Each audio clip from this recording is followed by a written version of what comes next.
What's up, guys? I just got here in San Francisco airport and I'm going to ride the Bart train for the first time. So the train, I think, is upstairs. I have to ride the elevator because I have a big ass baggage that I'm carrying right now. I still don't have the Clipper card as shown online. I'm gonna purchase that later. So I just got here at the BART station. I'm going to purchase a ticket. I think I will have to get the Clipper card from there, and then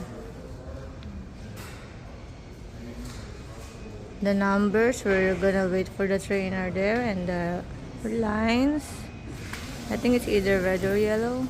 Let's go. Hooey! Okay guys, so I got my Clipper card from the Clipper station right there. Yeah, that's where I got my Clipper card. I just entered cash, and then this card cost $3. Now I am going to ride the train. I don't know where I'm going. I'm just going to explore around. And then I think I can reload this online, so it will be fine.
Arriving at South San Francisco.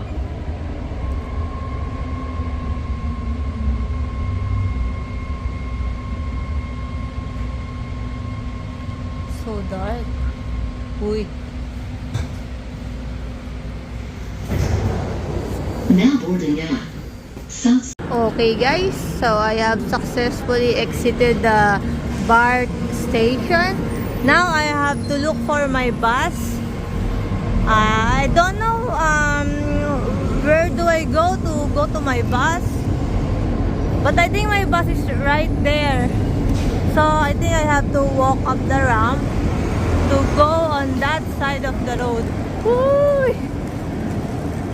So I just also found out that you cannot exit the station if you have less than $10 in your account.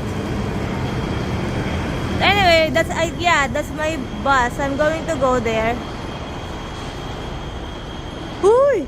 Okay guys, I have successfully departed the train station. Now I am waiting for the bus driver. This is the bus that I'm gonna ride going to Sacramento from San Francisco. Woo!